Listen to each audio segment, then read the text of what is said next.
고정희의 상한 영혼을 위하여라는 작품 한번 같이 볼게요.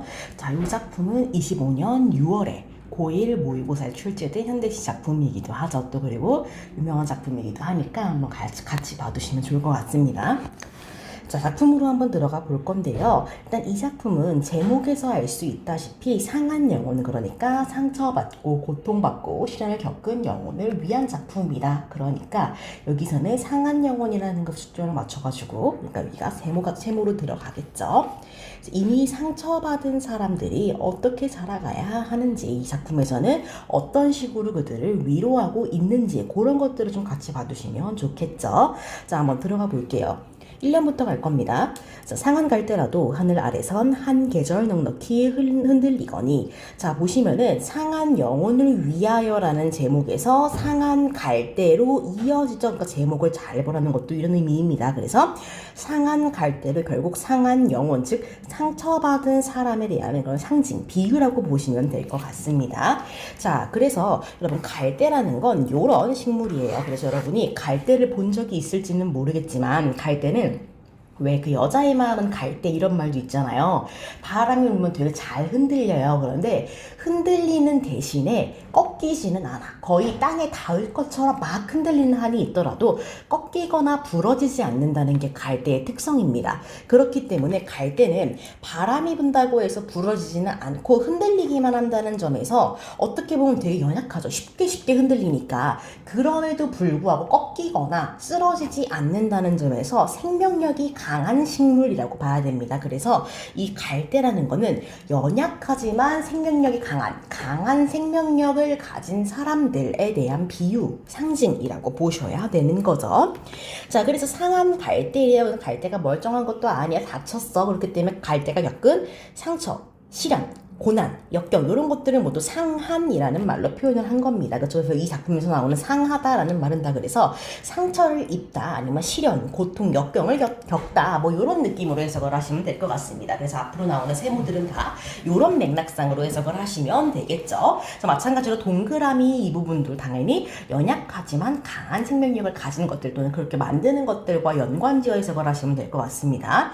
자, 그래서 상한 갈대라도 하늘 아래에선 한 계절 넉넉히 흔들린대요. 자, 그래서 원래 흔들린다라는 말은 세모의 의미잖아. 부정적인 의미잖아요. 그렇죠? 그래서 연약하고 막 흔들려. 그러니까 꼿꼿이 서 있을 수 없을 정도로 연약하다는 뜻이에요. 그런데 앞에 수식되는 성분유 부사어가 넉넉히라는 말이 전부 넉넉하다, 넉넉히 이런 말은 전부 다 긍정적인 의미로 쓰입니다. 마음이 넉넉하다 이런 식으로. 그래서 넉넉히 흔들린다라는 거는 우리가 통념적으로 관습적으로 부정적으로 생각하는 흔들린다라는 말을 긍정적으로 수식을 하고 있는 겁니다. 그래서 흔들린다를 긍정적으로 받아들인다라는 거는 고통, 시련 이런 것들을 스스로 받아들이기로 했다, 수용하기로 했다, 의연하게 받아들인다 이렇게 해석을 할 수 있는 겁니다. 자, 그래서 갈대는 어때요? 흔들리지만 어때? 그 고통, 상한 갈대가 자신이 겪은 시련, 고통 이런 것들을 의연하게 받아들인다라고 해석을 하시면 되겠죠. 그래서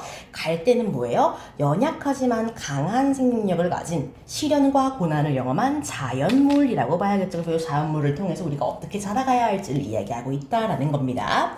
자, 그래서 뿌리 깊으면요. 뿌리가 깊으면 어때? 아무리 흔들려도 뽑히거나 부러지지 않겠죠. 그래서 뿌리가 깊다라는 건 우리가 고통을 의연하게 받아들일 수 있는 힘이나 의지 같은 걸 얘기하는 겁니다. 그래서 그 힘과 의지가 있다면은 밑둥이 잘려요. 다시 말해서 시련과 고난을 겪더라도 새수는 돋는데, 그러니까 우리가 상처를 입더라도 새살이 돋는 것처럼 어때? 이미 잘려도 새롭게 태어난다. 즉 생명력을 가지고 자랄 수 있다라는 겁니다. 그래서 내가 고통을 겪더라도 상처를 받더라도 그걸 의연하게 받아들이고 다시 일어날 수 있는 힘이 있다면은 어때? 다시 내가 설 수 있다. 다시 태어나는 것처럼 그렇게 극복할 수 있다라는 겁니다. 그래서 충분히 흔들리세요. 충분히란 말은 넉넉히라는 말과 같은 말이죠. 흔들리세요. 그리고 흔들리며 고통으로 가자라고 얘기하는 거죠. 그래서 흔들려도 괜찮다라고 얘기하는 거야. 즉 고통을 수용하자라는 태도인 거죠. 상한 영혼이어도. 그리고 어때? 단순히 흔들리는 것에서 멈추지 말고 직접 뭐야? 고통에게로 가재. 그러니까 흔들리는 것을, 고통받는 것을 수용하는 것에서 넘어서 더 적극적인 차원에서 그 고통을 수용한다라고 봐야겠죠. 그래서 단순 수용에서 적극적 수용으로 넘어가는 걸 보여준다라고 생각하시면 되겠습니다. 자, 그래서 여기서 보시면은 즉 청유형 어미가 반복되는 부분이 보이죠. 그래서 이 자는요, 우리가 청유형이라는 거는 명령형과는 달라. 그래서 명령형은 원래 영어에서도 동사 원형으로 시작하죠. 명령은 그건 뭐예요? 앞에 you, 너라는 말이 생략되어 있다는 거. 그래서 명령형은 원래 시키는 사람은 안 해. 이 말을 하는 사람, 즉 화자는 그 행위에 동참하지 않고 상대방에게 시키기만 하는 거야. 근데 청유는 어때? 영어로 치면은 let us죠. 그러니까 우리 같이 하자는 거야. 그래서 청자와 화자가 나와 너가 같이, 우리가 같이 하자는 뜻입니다. 그래서 어때? 단순히 명령하는 것과 다르게 나도 할 거고 너도 할 거란 뜻이야. 그러니까 공감을 형성해주는 그런 효과가 있는 거죠. 그래서 흔들리자, 고통에게로 가자, 이거는 고통을 수용하자, 너뿐만 아니라 나도 같이 이걸 하겠다는 거야. 그래서 우리 모두 다 같이 고통을 수용하며 나아가자는 뜻으로서 공감을 형성시켜주고요. 또 그리고 어떤 화자의 의지까지 보여주는 거죠. 왜? 단순히 너한테 시키는 게 아니고 나도 같이 할 거라는 점에서 화자의 의지를 보여주는 겁니다. 자, 그래서 이때 의지적 어조어라는 건 무슨 말이냐면은 상황은 좋지 않아. 그러니까 상황이 세모해, 부정적이야. 그래서 이 부정적인 상황, 그러니까 상하고 흔들리는 상황에서 태도는 어때? 긍정적이야. 그쵸? 그 태도는 긍정적, 계속 일어나고 뿌리 깊은 상황에서 의연하게 받아들이는 넉넉한 태도를 의미하는 거죠. 그래서 의지적이라는 거는 상황은 세모, 태도는 동그라미, 이렇게 보시면 됩니다. 그 세모한 상황을 극복하려는 의지, 이렇게 보셔야 되는 거죠. 자, 그래서 그 다음 면으로 갈 겁니다. 자, 뿌리 없이 흔들리는 부평초입. 우리 아까 1년에서는 뿌리가 깊으면 괜찮다라고 했잖아. 근데 이거는 어때? 부평초입이 나와. 얘는 어때? 뿌리도 없고 흔들려. 어떻게 보면 뭐예요? 1년에 나왔던 거와 반대 상황인 거죠. 그치? 흔들리는 동시에 뭐야? 또 힘과 의지가 없는 것처럼 보이는 거야. 근데 그럼에도 어때? 물이 고이면 꽃은 핀데, 그 꽃이 핀다는 건 뭐야? 생명력을 의미하는 것이다. 새로운 생명력을 의미하는 거예요. 부평초입도 아까 갈대와 마찬가지로 어때? 연약하지만 생명력을 가진 것처럼 보이는 자연물인 겁니다. 그쵸? 그래서 이 세상 어디서나 개울은 흐르고 이 세상 어디서나 등불은 켜진대요. 그러니까 개울이 흐른다는 건 뭐야? 물이 있다, 즉 꽃이 필 가능성이 있다라는 겁니다. 그리고 불은 켜진다라는 거죠. 그래서 이 개울과 등불은 모두 희망을 상징하는 말인 거야. 그래서 어디에서나 희망은 있대요. 그렇기 때문에 우리는 어때? 흔들리더라도 계속 의연하게 나가야 한다. 생명력을 꿈꾸면서 그렇게 얘기를 해야 하는 겁니다. 자, 그래서 요 두 문장은 어때? 굉장히 유사하죠. 문장 구조 자체가. 그쵸? 그래서 유사한 통사 구조의 반복이 쓰인 부분으로 봐야 됩니다. 그래서 요건 다른 말로 하면 대꾸법이에요. 유사한 동사 구조의 반복은 대꾸법이란 말로 치환이 가능하다. 자, 그래서 어쨌든 이 대꾸법도 반복이죠. 그래서 반복은 은유를 형성하고 뭐 의미를 강조한다. 이렇게 말하는 겁니다. 그렇죠? 그래서 이 강조는 이때는 희망을 강조하는 거겠죠. 개울은 흐르고 등불은 켜진다. 즉 힘든 상황에서 희망은 온다라는 걸 강조하고 있는 겁니다. 마찬가지로 또 뭐야? 가자라고 얘기하고 있죠. 그래서 청유형 어미를 활용해서 그런 공감을 유도하고 그리고 화자의 의지적인 태도를 강조하고 있다라는 걸 알 수 있겠죠. 그래서 계속해서 고통을 적극적으로 수용하자라는 걸 이야기하고 있는 겁니다. 그쵸? 그래서 여기서 어떻게 보면요, 우리는 고통을 향해서 나아가야 돼. 그러니까 고통을 적극적으로 수용을 해. 고통을 받아들여야 한다라는 겁니다. 그래서 우리는 고통을 적극적으로 받아들일 때 그때서야 비로소 뭐야? 고통을 극복할 수 있는 힘이 생긴다라는 겁니다. 되게 역설적이죠. 아이러니합니다. 우리가 고통을 받아들여야 고통을 극복할 수 있다라는 겁니다. 그렇죠? 그래서 고통을 받아들여야 고통을 이길 수 있다라는 의미에서 우리는 굉장히 여기서 역설적인 인식을 확인할 수가 있다. 그래서 역설적인 인식이 들어간다는 것도 하나의 포인트로 잡고 들어갈 겁니다. 자, 그 다음 외롭기로 작정하면 어딘들 못 가랴. 즉 외롭다는 것도 어떻게 보면 굉장히 세모한 상황이잖아요. 그렇죠? 그래서 이 내가 세모함, 고통이죠. 다른 말로 하면 이 고통 시련을 작정하면 그러니까 고통 시련을 수용하기로 마음 먹으면은 어딘들 못 가겠느냐. 즉 설법 가겠다. 어딘든 갈 수 있다라는 거죠. 즉 우리가 고통을 적극적으로 수용할 때 우리는 뭐든지 해낼 수 있다라는 거고요. 가기로 목숨을 걸면 즉 뭐예요? 이어집니다. 내가 어딘들 가겠다라고 목숨을 걸면 그쵸? 외롭기로 작정하고 어린들 가겠다라고 목숨을 걸면은 지는 해가 진대. 그럼 뭐야? 보통 해는 희망의 상징이잖아. 그쵸? 그러니까 해가 긍정이라는 점에서 지는 해는 세모, 부정으로 가야겠죠. 이 부정적인 고통, 부정적인 상황이 문제가 되겠냐라는 겁니다. 즉 문제가 안 된다라는 겁니다. 즉 그래서 우리가 고통을 적극적으로 수용하고 나아가기로 결심을 하면은 그 어떤 것도 문제가 될 수 없다. 그래서 우리의 그런 의지를 강조하고 있는 거라고 보시면 되겠죠. 그래서 마찬가지로 이 두 문장도 유사한 문장 구조, 동사 구조는 문장 구조라는 말이니까 반복됩니다. 그래서 이 반복을 통해서 운율과 강조를 보이는데 이 강조는 어떤 것을 강조? 의지, 고통을 적극적으로 수용하고 나아가려는 의지적 태도의 강조라고 봐야 하는 거죠.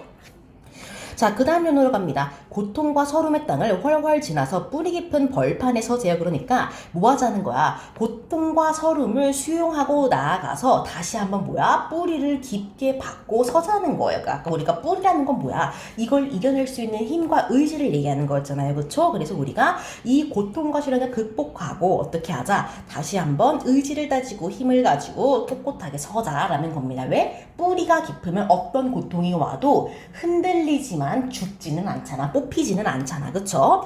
자, 두 팔로 막아도 바람은 분대요. 지금 뭐예요? 영원한 눈물은 없대요. 그리고 영원한 비탄은 없대. 그러니까 내가 막아도 계속해서 자연은 흘러가. 자연은 작용을 해. 그것처럼 영원한 거는 없다라는 거죠. 그리고 영원한 건 없대. 이때 눈물 비탄은 전부 다 뭐예요? 부정적인 거잖아. 그치? 눈물 비탄은 전부 다 부정적인 거야. 그래서 영원히 부정적인 상황이 닥치라는 법은 없대. 영원히 고통을 받으라는 법은 없대요. 그러니까 뭐 하자는 거야? 이 고통, 슬픔, 시련은 전부 다 일시적이라는 걸 강조하고 있는 겁니다. 그쵸? 그래서 여기서는 마찬가지로 유사한 통사 구조의 반복이 들어갈 거고요. 이때 강조하고자 하는 바는 일시성이죠. 고통과 시련이 부정적인 것들의 일시성. 그러니까 계속해서 희망을 가지고 나아가야 한다는 걸 강조하고 있는 겁니다. 저 캄캄한 밤인데 어두워. 누가 봐도 고통시련의 상황이죠. 세모입니다. 거기서도 어때? 하늘 아래선 마주 잡을 손이 오고 있대. 이 고통과 시련의 상황에서 나를 잡아줄 사람, 나를 위로하고 연대하고 공감해줄 사람은 오고 있다라는 거죠. 그래서 우리 1학년 학생들은 1학년 교과서 중에서 바영 교과서에 있는 산속에서라는 작품을 같이 봐두시면 좋아요. 거기서도 마찬가지로 밤에 어두운 산속에서 자신을 위로해주고 연대해주는 힘에 대한 사람들에 대한 이야기가 나와요. 그렇기 때문에 이 마주 잡을 손을 산속에서와 같이 봐두시면 좋고 그와 또 마찬가지로 위로와 연대에 관련된 시들을 같이 봐두시면 좋을 것 같습니다. 자, 그리고 이 작품은요. 전반적으로 어떤 내용이냐면은 고통과 시련, 위기의 상황에서도 어쩌자는 거야? 갈대처럼 부평초처럼 넘어지지 말고 흔들리지 말고 그러니까 죽지 말고 생명력, 희망을 염두에 두고 뿌리를 깊게 받고 이 고통을 수용하며 나아가자는 이야기입니다. 그래서 이런 상징적인 자연물들 같은 것들을 잘 해석을 해 두시고요.